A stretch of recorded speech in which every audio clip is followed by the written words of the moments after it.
Castlevania! E se você entrou nesse vídeo logo após ter assistido a série da Netflix, parabéns, você não sabe desgraça nenhuma da lore dos jogos. Mas enfim, eu não tô aqui pra falar sobre isso. O que importa é que hoje eu vou mostrar pra vocês como é que é a experiência de zerar esse jogo, mostrando as mecânicas, como é que um jogo antigo no geral funcionava nessa época, e mostrando os macetezinhos pra você tentar aí na sua casa zerar esse joguinho aí, que não é nada fácil. Castlevania 1 engatinhou para que Dark Souls pudesse correr. Mas enfim, sem mais enrolação, me segue aí no canal, me segue no TikTok e vamos pro vídeo. Vamos lá, Castlevania é um game de ação, aventura e uma pitada de terror. Sim, esse jogo na época é considerado terror. Por quê? Esse jogo contém várias e várias referências de filmes de terror antigos da época, como Frankenstein, tem coisas da Medusa, enfim. E aí imagina só, você liga o seu videogame e a primeira coisa que você vê quando aperta Start é isso.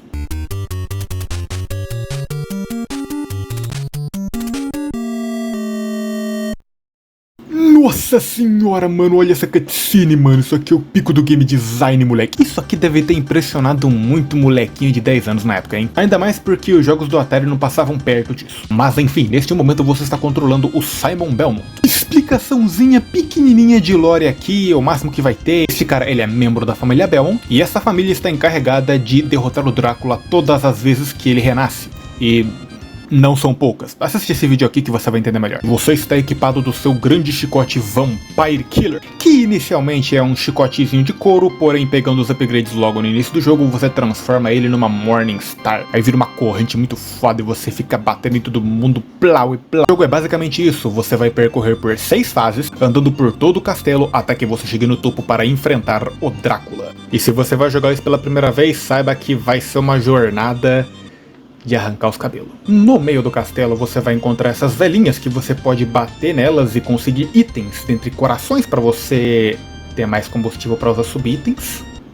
Por quê? Qual que é o sentido? Basicamente aqui corações de vida não restaram a sua vida, por mais estranho que isso pareça. E para você recuperar a vida você come pedaço de porco que você acha na parede. Quem é que colocou isso? E para usar esses corações que você coleta, você usa os sub-itens. E o que são eles? É o itemzinho que aparece do lado da sua vida e da vida do chefe. Como no jogo você tem os direcionais para você se mexer, o botão A e o botão B, né? O botão A você pula e o botão B você vai atacar. Aí se você tiver um sub-item, você aperta para cima e o botão B para atacar e pronto, você usa o sub-item. A gente tem uma faquinha, que é o pior sub-item do jogo. Serve pra bosta nenhuma. A gente tem um machado, útil de vez em quando. Tem a cruz, que é literalmente um item que faz o que a faca faz, só que melhor, porque ela dá mais dano na ida e na volta. É tipo um bumerangue. A gente tem o reloginho, que é bem útil pra passar de certas partes. E o disparado melhor sub-item do jogo inteiro, a água benta. Já já eu explico do porquê que esse item é simplesmente quebrado de tão forte nesse jogo.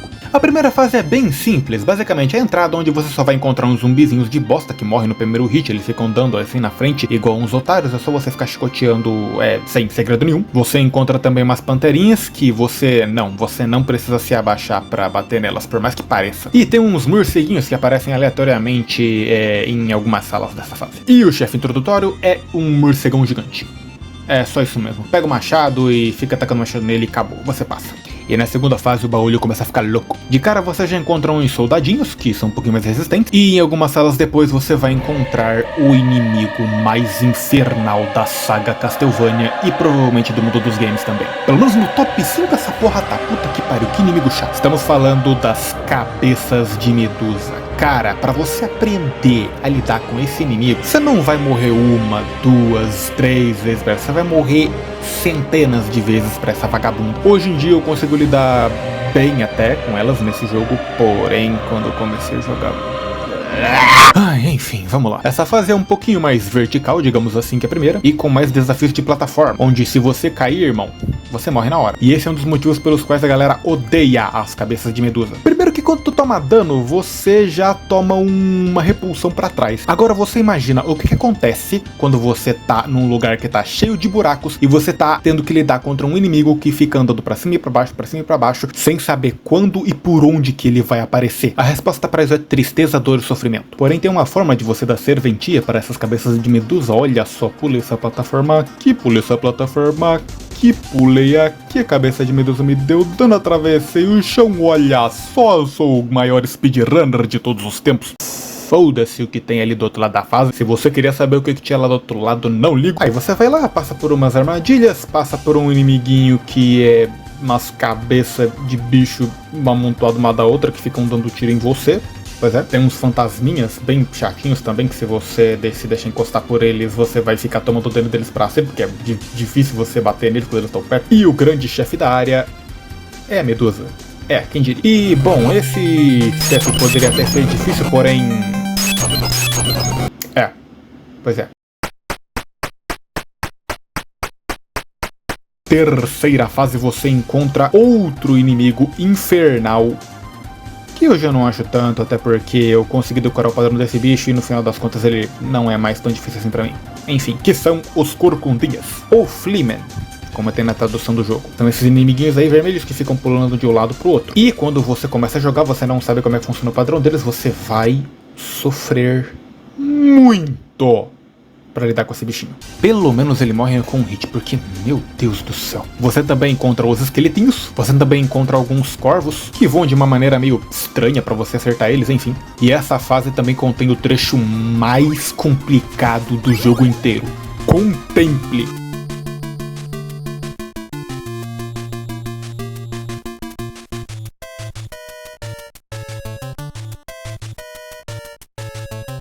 E aí, sentiu o drama? Passando por mais um pouco da fase, matando mais alguns inimigos, você encontra esta vista aqui, olha só. Sim, aquela ali é a torre que o Drácula tá.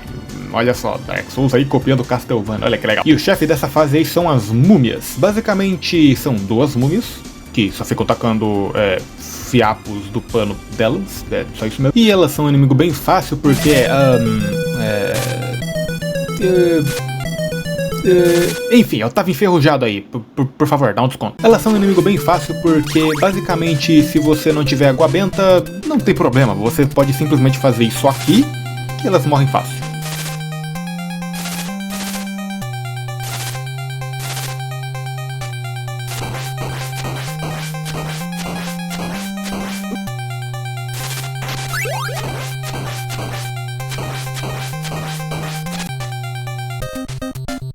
Easy, muito fácil de primeira, não passei dificuldade nenhuma. Nossa, que cutscene muito louca! Olha só, estamos nas cavernas, agora o negócio começa a ficar sério. Porque essa fase e a próxima, que é a penúltima fase, você vai precisar fazer uma run perfeita se você quiser passar com tranquilidade. Sim, isso é irônico, mas enfim, eu vou te explicar. A fase ela fica aparecendo esses morcegos toda hora o tempo todo. Tem esses homens peixes aí que ficam pulando, mas eles não dão muita dificuldade, pelo menos na minha opinião. Tem que tomar cuidado também com essa plataforma que tá andando aqui, tem que se abaixar pra você não ser empurrado pra fora e cair na água, porque o Simon Belmont não sabe nadar. O cara mata morcego, demônio, zumbi, esqueleto, o cast todo do game, mas o maluco não sabe encher o pulmão e segurar na água pra poder boiar. É complicado. Subindo essa escada você vai encontrar essa área que aparentemente tá limpa, mas aí começa a aparecer um monte de águia dropando Fleamen. E se você não ficar ligado e matar esses Fleamens na hora que eles encostam no chão, você vai ter um problema. Aí você passa correndo dessa cabeça aí de dragão que tá se mexendo, reto, não precisa fazer nada, aí você mata ela com toda tranquilidade. E lembre-se, o tempo todo você tem que estar com água benta. Se não pega essa daga, não pega, deixa ela aí. Item fedorento. Mata mais essas cabeças de dragão aqui, taca água benta nelas e pá, que não sei o que. E aí você chega no chefe. E quem que é o chefe? O Frankenstein. E por algum motivo ele tem um Fleamen junto com ele que é bem chato de lidar, caso você não faça isso.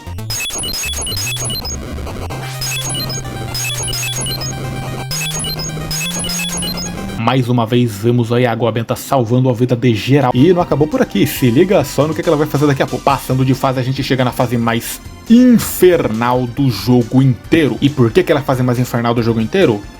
Já começa que você toma 4 de dano por hit, não importa de quem. O que significa tomou 4 hits e você morre. E que eu saiba, tem apenas 3 curas na fase inteira. Pode parecer muito, mas vai por mim. Nas primeiras vezes que você vai jogar, você vai DGG até 10. E sim, é claro que para você conseguir passar a fase tranquilamente, entre aspas, você tem que estar com água benta no inventário o tempo todo. Uma coisa que eu não citei no início do vídeo é que se você pegar um outro subitem no lugar do que você já tem, não vai ser igual os jogos mais recentes, entre aspas, que vai dropar esse item que você tinha do ladinho, não. O item vai simplesmente substituir e você perdeu o item passado. Então basicamente você tem que decorar quais são os candelabros que tem itens pra você pegar, pra você não quebrar eles ou simplesmente desviar desse item e chegar até o final da fase com água benta. E nessa fase você vai encontrar o inimigo mais resistente do jogo inteiro, que são esses cavaleiros aí que ficam tacando machados em você. Porém, é óbvio que a água benta vai salvar você nesse caso, né? O que você esperava? Você assistindo o vídeo vai parecer que tá de boa, mas vai por mim, o quanto de vezes que demorou pra mim decorar essa fase e saber fazer ela perfeitinho, mano, não tá escrito. E a última cela dela antes do chefe, aí sim, é realmente a parte mais difícil do jogo inteiro. Ah, mano, Blight Tower em Dark Souls é muito difícil. Ah, porque o desafio de Arquimedes do God of War Ascension é muito complicado e não sei o que. Meu irmão, se você achou isso difícil porque você não viu essa sala aqui. Hoje eu até que passo tranquilo, mas irmão, o quanto essa sala é desgraçada pra você aprender não tá escrito. Tem cabeça de medusa vindo dos dois lados e tem esses cavaleiros que tacam machado. E só essa simples combinação faz com que isso aconteça na sala. E mais uma vez a água benta salvando vidas. Pois é, por incrível que pareça, se você decorar o padrão das cabeças de medusa aí, você consegue passar dessa sala, mas tem que estar bem concentrado. E o grande chefe dessa área é a própria encarnação da morte. E ela é difícil demais, cara. Nossa, ela fica atacando essas foices voadoras, o padrão dela é muito difícil que não sei o que. Tome-lhe água benta, sua corna esquelética desgraçada, mama minha pica. Chegamos na última fase. E então, lembra do primeiro chefe? Agora tem um monte deles aqui no canto da fase, olha que legal. Porém, se você fizer uns movimentos meio estranhos assim, tipo, tem como você bugar a programação deles e fazer com que eles não venham pra cima de você logo que apareçam na tela. Tem até um reloginho pra você poder parar o tempo. Com o tempo você aprende a passar dessa parte até aqui tranquilo. E quando você passar dessa portinha aí, você tem que pensar uma coisa, nada mais importa. A única coisa que você precisa fazer é simplesmente passar das salinhas o mais rápido que você puder. Basicamente você sobe essas escadas, mata esses esqueletos e depois disso, não importa mais, não pega nenhum candelabro, a única coisa que você precisa fazer é usar o relógio, caso você ainda tenha, né, se você não tiver morrido, e parar o tempo quando precisar e passar reto e subir essas escadas. Se você conseguir fazer direito, diferente de mim, né, porque eu sou um retardado, você vai chegar nessa sala onde a música já começa a tocar uma diferente da fase. Isso significa que você está perto de enfrentar o grande Drácula. E caso você tenha chegado aí com 0 vidas ou com pouca barra de vida, se mata. Não, calma lá, eu não tô incentivando você ao suicídio, por favor, sua vida tem valor, não desenvolva depressão profunda depois disso, seja feliz. Basicamente o que eu quero dizer é que a partir daqui você vai voltar pra esse começo de fase toda vez que você tomar game over. E como o jogo tem continues infinitos, diferente de alguns outros jogos que tem aí na época do Nintendinho, pois é, mano, nessa época aí tinha jogo que, não conseguiu derrotar o chefão final com essas vidas, se lasque aí, vai começar o jogo inteiro de novo. Enfim, essa é uma luta que você vai precisar bastante munição pra subir item. E adivinha qual que é o sub-item que você vai usar? Hein? Basicamente você fica farmando, subindo e descendo essas escadas e daí os candelabros voltam. Então você vai, pega uma quantidade de, sei lá, pelo menos uns 30 corações. Mais que isso você não precisa, vai por mim. E então você vai e enfrenta o Drácula. Pega a água benta, que é o último candelabro dessa sala. E o esquema do chefe é o seguinte. Ele vai ficar se teleportando de um lado pro outro na tela. E o único ponto vulnerável dele é na cabeça. Ou seja, todas as vezes que ele levantar a mão pra abrir a capa dele, ele vai tacar uns tirinhos. E é nesse exato momento que ele abre a mão, né, com a capa, que você tem que pular e acertar a cabeça dele. Sempre fique se mexendo. Não fique parado esperando o lugar que ele vai se teleportar. Por quê? Porque tem chance dele teleportar dentro de você. Não tem como eu explicar como é que faz ele não se teleportar em você. Basicamente, você vai sentir como é que você tem que se movimentar para ele parar de fazer essa maracutá em você. E dica, quando for o último hit para você derrotar ele, que seja em um dos cantos da sala. Porque, sim, é claro que o Drácula vai ter uma segunda fase. Achou mesmo que ia ser fácil assim? E tem que ser num dos cantos, porque senão ele vai te encurralar pulando pela arena. E raras vezes ele vai dar um salto alto o suficiente para você poder passar por baixo enquanto ele tá no ar. Aí adivinha o que você faz com aqueles 30 corações que eu mandei você farmar? Pula, tá com água benta, bate, pula, tá com água benta, bate, pá, zerou o jogo. E tá aí, esse foi Castlevania do Nintendinho, o primeiro jogo da saga Castlevania.